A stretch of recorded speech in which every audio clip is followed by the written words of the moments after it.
ദിവസം നമ്മൾ ശബ്ദം കേട്ട് വാതിൽ തുറന്ന് പുറത്തിറങ്ങി നോക്കുമ്പോൾ ഒരു കടുവയോ പുലിയോ ആനയോ നിങ്ങളുടെ വീടിന് മുറ്റത്ത് നിൽക്കുമ്പോൾ എന്തായിരിക്കും നിങ്ങളുടെ റെസ്പോൺസ്?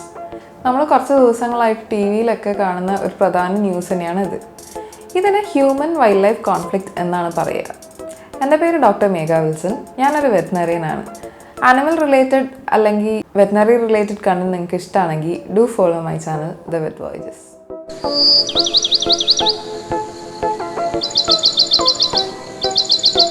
മനുഷ്യർ കൃഷിയൊക്കെ തുടങ്ങി സ്ഥിരമായിട്ടൊരു സ്ഥലത്ത് താമസിക്കാൻ തുടങ്ങിയ അന്ന് മുതൽ ഇങ്ങനെ ഹ്യൂമൻ വൈൽഡ് ലൈഫ് കോൺഫ്ലിക്ട്സ് ഉണ്ട്. അതായത് ഒരു മൃഗത്തിൻ്റെ ടെറിട്ടറിയിൽ എന്ന് മനുഷ്യർ സ്ഥിരതാമസമാക്കാൻ തുടങ്ങിയോ അന്ന് മുതൽ ഈ ഹ്യൂമൻ വൈൽഡ് ലൈഫ് കോൺഫ്ലിക്റ്റ് തുടങ്ങിയിട്ടുണ്ട്.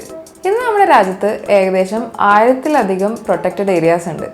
ഇതിൽ 100-ലധികം നാഷണൽ പാർക്സും 600-നടുത്ത് വൈൽഡ് ലൈഫ് സാങ്ച്വറീസും ഒക്കെ ഉൾപ്പെടും. അതായത് നമ്മുടെ രാജ്യത്തിൻ്റെ ഏകദേശം 5.3% ഇങ്ങനത്തെ പ്രൊട്ടക്റ്റഡ് ഏരിയാസ് ആണ്. പക്ഷേ ഇത് മൃഗങ്ങളെ പറഞ്ഞ് മനസ്സിലാക്കാൻ പറ്റില്ലല്ലോ.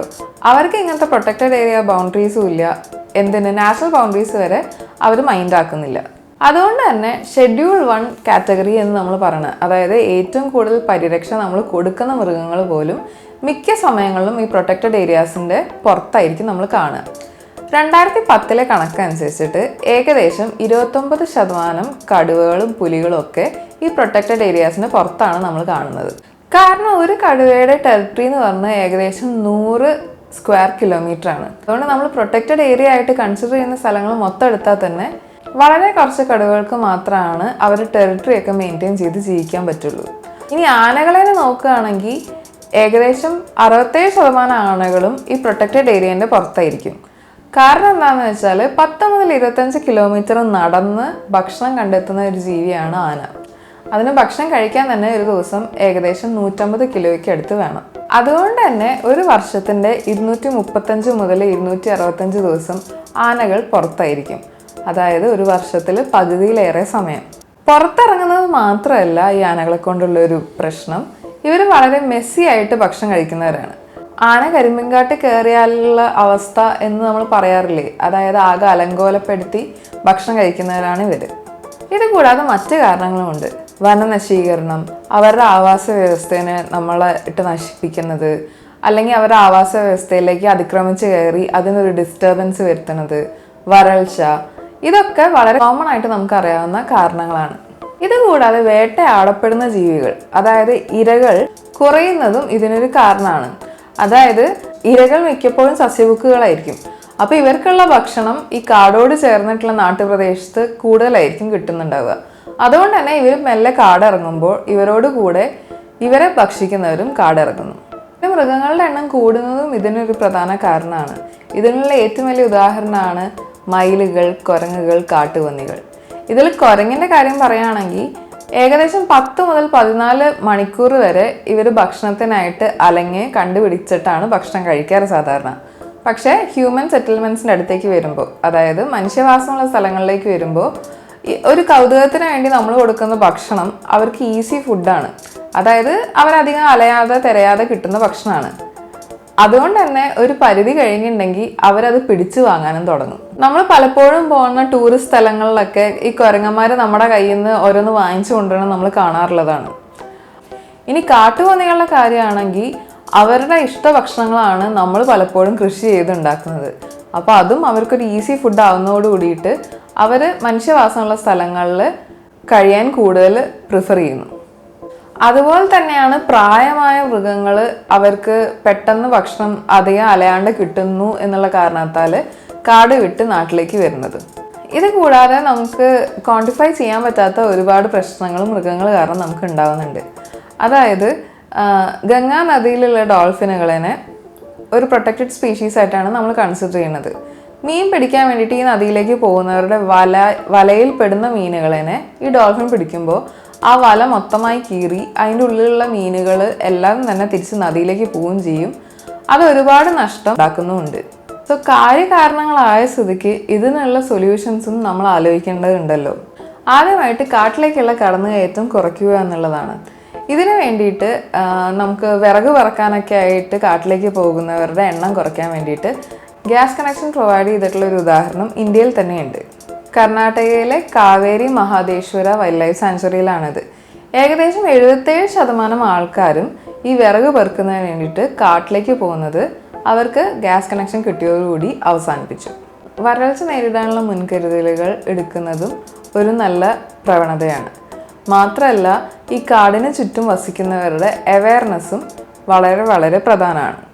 പിന്നെ ഇങ്ങനത്തെ മൃഗങ്ങൾ നാട്ടിലേക്ക് ഇറങ്ങുകയാണെന്ന് വെച്ചാൽ അതിന് റെസ്ക്യൂ ചെയ്യാൻ വേണ്ടിയിട്ടുള്ള ഒരു ടീം ഫോം ചെയ്യുക എന്നുള്ളതും വളരെ പ്രധാനമായിട്ടുള്ള ഒരു കാര്യമാണ്. അതുപോലെ തന്നെ ഈ നാട്ടിലുള്ളവരെ തന്നെ വോളണ്ടിയേഴ്സ് ആയിട്ട് ട്രെയിൻ ചെയ്യുന്നതും വളരെ നല്ലൊരു കാര്യമാണ്. കഴിഞ്ഞ കുറച്ച് കാലത്തെ അനുഭവങ്ങൾ തന്നെ നമ്മുടെ കേരളത്തിന് ഒരു നല്ല റെസ്ക്യൂ ടീം ഉണ്ട് എന്നുള്ളതിന് ഒരു ഉത്തമ ഉദാഹരണമാണ്. ഈ അടുത്തുണ്ടായിട്ടുള്ള തണ്ണീർക്കൊമ്പൻ്റെ കാര്യത്തിലാണ് അവർ ഒരുപാട് പഴി കേട്ടത്. പക്ഷെ ശരിക്കും അത് അവരുടെ പിഴവാണോ? ആക്ച്വലി നമ്മളൊരു ഡാർട്ട് ചെയ്യുമ്പോൾ അല്ലെങ്കിൽ മയക്കുവെടി വെക്കുന്ന സമയത്ത് ആ മൃഗത്തിൻ്റെ ആരോഗ്യസ്ഥിതി കൃത്യമായിട്ട് നമുക്ക് അറിയാൻ കഴിയില്ല. സാധാരണ നമ്മളൊരു അനസ്തീഷ്യ കൊടുക്കുന്ന സമയത്ത് എല്ലാ ആരോഗ്യ പരിശോധനകൾക്ക് ശേഷമാണ് ഹ്യൂമൻ മെഡിസിനിലൊക്കെ അനസ്തീഷ്യ കൊടുക്കുക. പക്ഷെ അങ്ങനെ ഒരു കാര്യം ഈ കാട്ടുമൃഗം ഇറങ്ങിയിട്ട് ഡാർട്ട് ചെയ്യുമ്പോൾ പ്രാക്ടിക്കലായിട്ടുള്ള ഒരു കാര്യമല്ല. പക്ഷെ റീലൊക്കേറ്റ് ചെയ്യുക എന്നുള്ളത് വളരെ അത്യാവശ്യമാണ് താനും. മാത്രമല്ല, ഒരു കാട്ടുമൃഗത്തിന് ചുറ്റിലും നാട്ടുകാർ കൂടി ശബ്ദം ഉണ്ടാക്കി അതിനെ പേടിപ്പിക്കാൻ ശ്രമിക്കുന്ന സമയത്ത് അതിന് സ്ട്രെസ്സ് കൂടുക എന്നുള്ളത് വളരെ സ്വാഭാവികമായിട്ടുള്ളൊരു കാര്യമാണ്. ഈ സ്ട്രെസ്സ് കൂടുന്നത് കാരണം തന്നെ ക്യാപ്ചർ മയോപ്പതി എന്നുള്ളൊരു കണ്ടീഷൻ തന്നെ ഉണ്ടാവാനുള്ള സാധ്യതയുണ്ട്. അതായത് സ്ട്രെസ്സ് കൂടുന്നത് കാരണം ഈ ഡാർട്ട് കൊള്ളുന്ന ഭാഗത്ത് അല്ലെങ്കിൽ ഈ വലയിലകപ്പെടുന്ന മൃഗങ്ങളാണെങ്കിൽ വലയ്ക്കകത്ത് കിടന്ന് വെപ്രാളം കാണിച്ച് അവരുടെ ആരോഗ്യസ്ഥിതി നശിക്കുന്ന ഒരു കണ്ടീഷനാണ് ക്യാപ്ചർ മയോപ്പതി. ഇത് ചിലപ്പോൾ മരണത്തിലേക്ക് വരെ നയിച്ചേക്കാം. അടുത്ത സൊല്യൂഷൻ ഇതിനോട് കൂടെ ചേർത്ത് വായിക്കേണ്ട ഒരു കാര്യമാണ് റീലൊക്കേറ്റ് ചെയ്യുക എന്നുള്ളത്. ഒരുപാട് പ്രാവശ്യം ആയിട്ടും ഇതിനെ തിരിച്ച് കാട്ടിലേക്ക് അയച്ചിട്ടും വീണ്ടും നാട്ടിലേക്ക് ഇറങ്ങുന്ന മൃഗങ്ങളെ റീലൊക്കേറ്റ് ചെയ്ത് മറ്റ് നാഷണൽ പാർക്കിലേക്കും വൈൽഡ് ലൈഫ് സാങ്ച്വറീസിലേക്കും അയക്കുന്നതും വളരെ കോമൺ ആയിട്ടുള്ള ഒരു കാര്യമാണ്. ഇനിയുള്ളത് കുറേ സ്കാർ അവേ മെത്തേഡ്സ് ആണ്. ഏറ്റവും സിമ്പിളായിട്ടുള്ളൊരു സ്കാർ അവേ മെത്തേഡാണ് കടുവയൊക്കെയുള്ള കാടുകളിൽ പിറകിൽ മാസ്ക് വെച്ച് നടക്കുക എന്നുള്ളത്. ഇനിയുള്ളതാണ് സോളാർ ഫെൻസിങ്. കേരളത്തിൽ തന്നെ പല സ്ഥലങ്ങളിലും നമ്മൾ കണ്ടുവരുന്ന ഒരു സ്കാർ അവേ മെത്തേഡാണ് ഈ സോളാർ ഫെൻസിങ്. ആനകളെ തടയാൻ വേണ്ടിയിട്ട് കൃഷിയിടത്തിന് ചുറ്റും വേലി കെട്ടി തേനീച്ചക്കൂടുകൾ വെക്കുന്നത് നമ്മൾ കണ്ടത് ആഫ്രിക്കയിലാണ്. മാത്രമല്ല, ആന ഒരുപാട് പേടിക്കുന്ന ഒരു മണം ക്യാപ്സസിൻ, അതായത് നല്ല എരിവുള്ള മുളക് വേലിക്ക് ചുറ്റിലും കെട്ടുന്നതും ഇവിടെ പതിവാണ്. ഒരുപാട് കാലത്തെ ഡാറ്റ ശേഖരിച്ച് സ്ഥിരമായ മൃഗങ്ങൾ പോക്കുവരവുള്ള സ്ഥലങ്ങളെ വൈൽഡ് ലൈഫ് കൊറിഡോർ ആയിട്ട് പ്രഖ്യാപിക്കുന്നതും വളരെ കോമൺ ആയിട്ടുള്ളൊരു കാര്യമാണ്. നമ്മുടെ സുൽത്താൻ ബത്തേരി ബന്ദിപ്പൂർ വഴി ആക്ച്വലി നമ്മൾ രാത്രിയിൽ അടച്ചിടുന്നത് വണ്ടി തട്ടി ഇവർ ചാവാതിരിക്കാൻ വേണ്ടിയിട്ടാണ്. ഇതുപോലെ സ്ഥിരം വൈൽഡ് ലൈഫ് കൊറിഡോറായി പ്രഖ്യാപിച്ച് മനുഷ്യരുടെ എൻട്രി കംപ്ലീറ്റായി റെസ്ട്രിക്റ്റ് ചെയ്യുന്ന കാനഡ പോലെയുള്ള രാജ്യങ്ങളുമുണ്ട്. ഇനി elephant information system, early text warning, EI എന്നുള്ളതൊക്കെ നമ്മൾ കേട്ടിട്ടുണ്ടാവും. ഇത് ക്യാമറ വെച്ച് ആനയോ കടുവയോ പുലിയോ എന്തെങ്കിലും പാസ് ചെയ്യുന്നത് ഡിറ്റക്റ്റ് ചെയ്തതിന് ശേഷം മൊബൈൽ ഫോണിലേക്ക് ടെക്സ്റ്റ് രൂപത്തിൽ നമുക്ക് മെസ്സേജ് വരുന്നതാണ്. അതായത് മനുഷ്യവാസ സ്ഥലമുള്ള സ്ഥലങ്ങളിലേക്ക് ഈ മൃഗങ്ങൾ അപ്രോച്ച് ചെയ്യുന്നുണ്ടെങ്കിൽ ഏറ്റവും അടുത്ത് ഉള്ള ആളുകൾക്കും 2 മുതൽ 3 കിലോമീറ്റർ ചുറ്റളവിലുള്ള ആളുകൾക്ക് മെസ്സേജ് പോകുന്ന ഒരു രീതിയാണിത്. ഇത് പ്രാവർത്തികമാക്കിയിട്ടുള്ളത് അണ്ണാമലൈ, അതായത് തമിഴ്നാട് ഭാഗത്താണ്. ഇതുവഴി 3% ഒരു വർഷത്തിൽ ഉണ്ടായിരുന്ന മരണനിരക്ക് അവർക്ക് 1.5% കുറയ്ക്കാൻ സാധിച്ചിട്ടുണ്ട്. ഇനി നേരത്തെ പറഞ്ഞിട്ടുള്ള ഡോൾഫിൻ്റെ കാര്യത്തിലാണ് വെച്ചാൽ സോണാർ ഉപയോഗിച്ച് സ്കാർ അവേ മെത്തേഡ്സ് ഇപ്പോൾ പ്രായോഗികമാക്കിക്കൊണ്ടിരിക്കുന്നു. വാർത്തകൾ കേട്ടിട്ട് അയ്യോ ആന പാവം അല്ലെങ്കിൽ അവിടുത്തെ മനുഷ്യരെങ്ങനെ ജീവിക്കും എന്നുള്ള രീതിയിൽ പക്ഷം ചേരാൻ പറ്റുന്ന ഒരു കാര്യമല്ല ഹ്യൂമൻ വൈൽഡ് ലൈഫ് കോൺഫ്ലിക്റ്റ് എന്നുള്ളത്. ഒരു ഉദാഹരണം പറയാം. നിങ്ങളുടെ വീട്ടിൽ തേനീച്ചയോ അല്ലെങ്കിൽ കടന്നലോ കൂട് കൂട്ടുകയാണെന്ന് വിചാരിക്കുക. നിങ്ങൾ അത് കത്തിച്ച് കളയുമോ? അതാണ് ഹ്യൂമൻ വൈൽഡ് ലൈഫ് കോൺഫ്ലിക്റ്റിനുള്ള ഏറ്റവും സിമ്പിളായിട്ടുള്ളൊരു ഉദാഹരണം.